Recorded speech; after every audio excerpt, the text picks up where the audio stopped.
Hi Graham, how are you? Hi Richard, I'm good, thanks. Yourself? Yeah, not so bad, thank you. For a domestic period that's meant to have been quiet over the last 2 weeks or so, there's been a surprising amount of news surrounding our game. First of all, with your players that have been away on international duty, have they all come back well? Is there any concerns about players that have to isolate or have been in isolation? No isolation concerns. Aaron Connolly had a heavy knock in the first half last night, had a nasty fall, so he's just checking out his wrist and a bit of a jarred neck, so we're just seeing how he recovers. The guys from South America on the way back or coming back, and they've had long trips, as you imagine.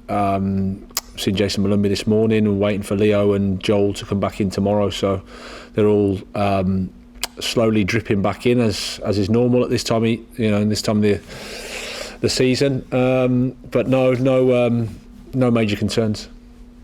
Was it a concern whilst you were watching the international games going on? You hear about Cristiano Ronaldo testing positive, players go away with under 21s or national teams. You as a Premier League manager, I guess you're a little bit helpless, aren't you?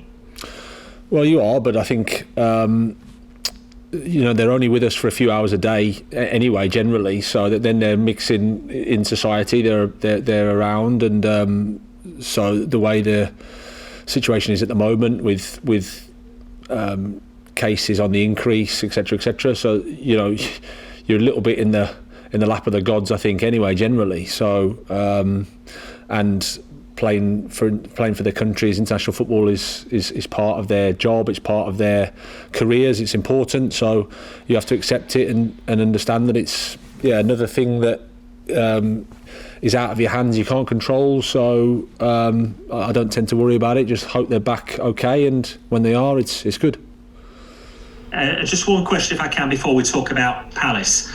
All this speculation, talk, conjecture about Project Big Picture and what it could mean, not just for the Premier League, but for money filtering down to the lower leagues. As somebody that's managed outside of the Premier League as well as in it, do you have any thoughts on some of the things that we've all heard over the last few days? I'm sure I have somewhere. I think as I said before, I'm a head coach of a Premier League club. I haven't got all the information in terms of what the right thing to do is at this moment in time for the future of football. I'm sure there's a lot of pain around, as there is in every industry around the world, because of the situation we've been in.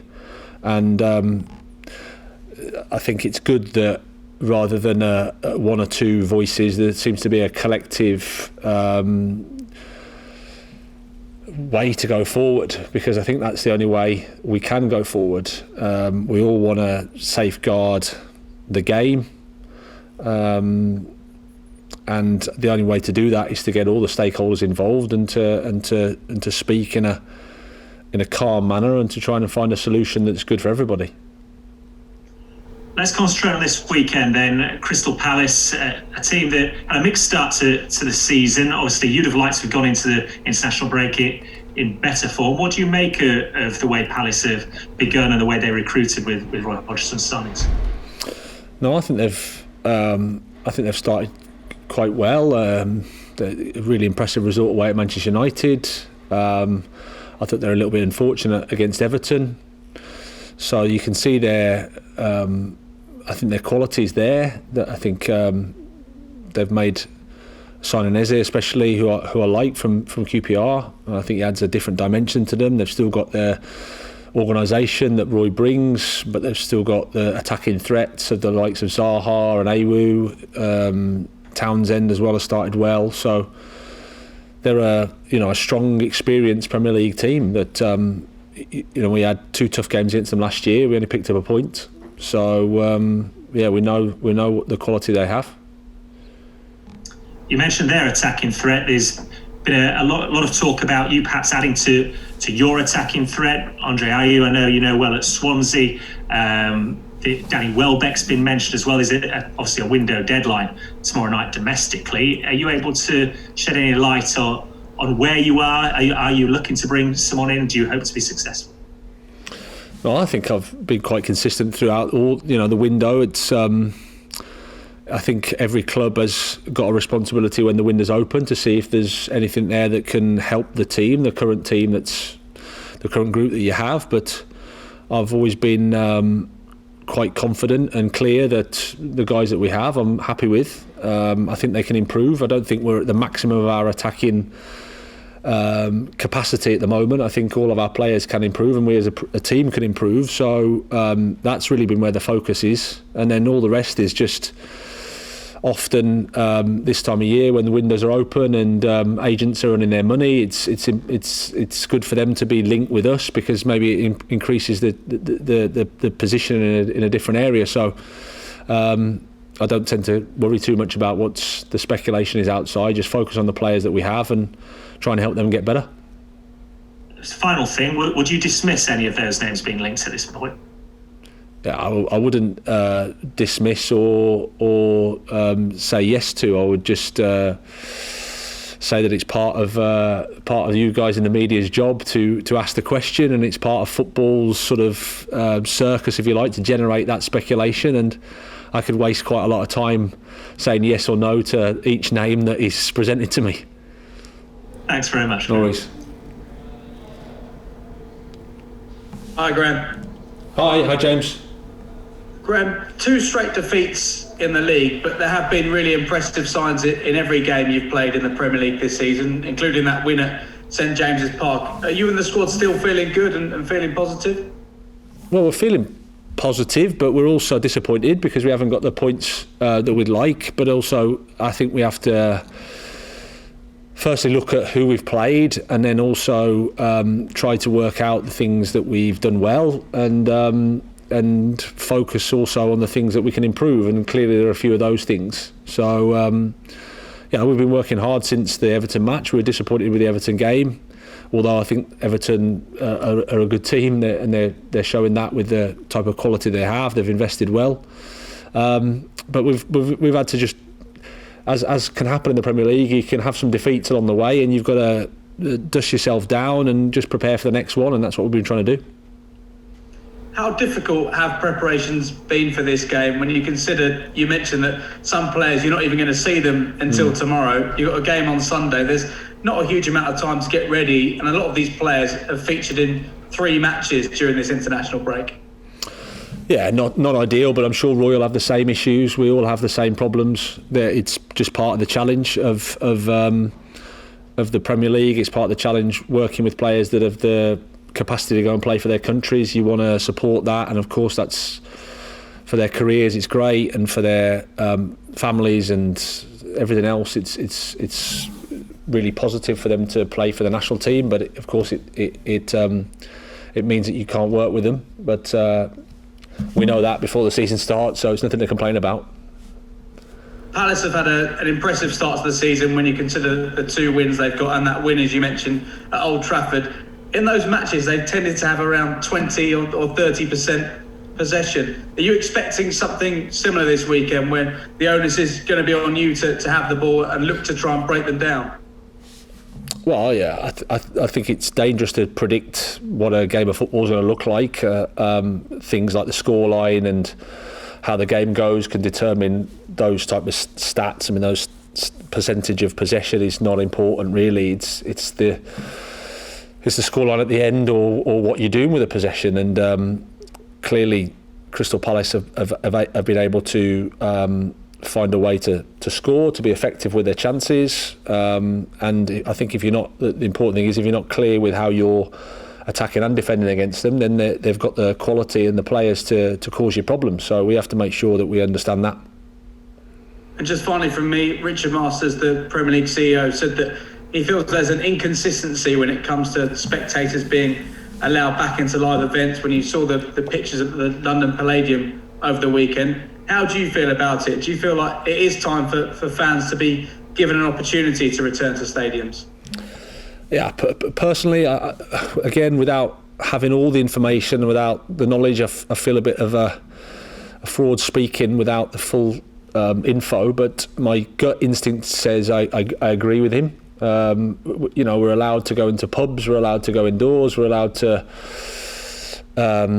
be at events and I think football has the capacity to socially distance, to organise themselves, to allow supporters back in. I can see where he's coming from. I tend to agree. Thanks, Graham. Hi there, Graham. Just on the fans thing, really. In a game like this, when you've got two rivals playing, is it especially disappointing not to have two sets of supporters in the same stadium? It just goes to highlight what would be. Yeah, and I think the longer this goes on, Johnny, the more it hits home how, you use the word, depressing it is, because, like you say, this derby is a great one for the supporters. Generates a wonderful atmosphere. I thought the game last year at Selhurst Park was really good. It was a really good atmosphere. It was hostile, but not too hostile. It was on the right level, and we've had games already this year, Manchester United at home. I'm sure our supporters would have loved that game and then got right into it, and it would have been a special moment. And I think the longer it goes on, the more it is. It's very upsetting to see, and the quicker that we can get supporters back, the better. Thankfully, that's not my problem. I've got enough to worry about, but the sooner the better, I would say. I just want to ask you about one player that's been brought in, Andy Zakiri from Lausanne. Where does he fit into your sort of thinking in terms of, now and maybe in a few months' time, and who's he going to be training with, and could he feature, and where does he stand? Well, no, he's in our group. He's a young player, but has had some good experience. And he's been away on international duty, so he's sort of arrived and then he's gone away again. So he, like all players, I think it's important that we help him settle into the club, settle into the new country, the new league.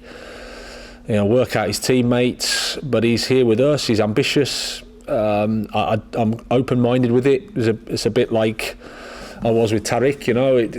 You have to be. No one can think that he would arrive and have the impact that he's had. So open-minded with Andy, and looking forward to working with him, looking forward to getting to know him more and more, because that's again what happens the longer they're working with you. And I think he's an exciting player. And just finally, you mentioned Tariq. How are Tariq? Obviously, he came off with a hamstring problem, and David Prupper and Jose Izquierdo. What's the situation with them at the moment? Yeah, they're all making good progress. Tariq has trained today, so obviously we'll just see how he responds to that. Jose as well has been training with the group, and he benefited from some game time with the 23s of the week, so we might see if we can do the same again this weekend. But he's, I think, benefiting from being with the group, and so's Davey. Davey's we just wanted to take it easy with him and make sure he's got the training and he's recovered from his issues. So he's trained this week as well. So again, we'll see what the reaction is towards the back end of the week before we make a decision over the weekend. Marvellous, thank you. Cheers. Hi Graham, we've talked about Tariq a fair few times. I wonder how impressed and pleased you are with your other wing-back, Solly, how he's adapting to your demands of that position. Yeah, I am. I think, he played there a few times last year. He started the season, if I remember, and then he got injured against, I think it was Burnley, so missed a bit of time, and that probably set him back a little bit in the season last year. But Solly's a player that we like. We can see his, I don't use the word potential, but what he can bring to the team. And I think we saw that probably for the first time fully against Manchester United, I would say. So he's in a good moment. The challenge is to be able to get to that level, improve at that level, more often. But he's got the quality to play in that position. Left-footed, can affect the final third, defends well, can improve, of course, but it's the same for all of us. But no, I think he's been playing his part in the team performance. He's always had wonderful attacking moments, but you mentioned the defensive job that he has. Has he embraced that side as well? Yeah, he has. Last year during the restart, played quite a bit of left back for us internally, just in case we needed him, in case we needed to go to a more attacking full back position. So I think that probably helped his defensive game as well. As a winger, he's always done the defensive work. Maybe I'm sure if you ask him, maybe at times to the detriment of his attacking output. So I think wing back doesn't take away too much from his attacking. If anything, it can bring more. And then it's just the little things around the positioning of the position and when to run in behind, when to build up, when to drop a little bit deeper to protect against the transition. Those little things I think he'll get better with the more he plays the position.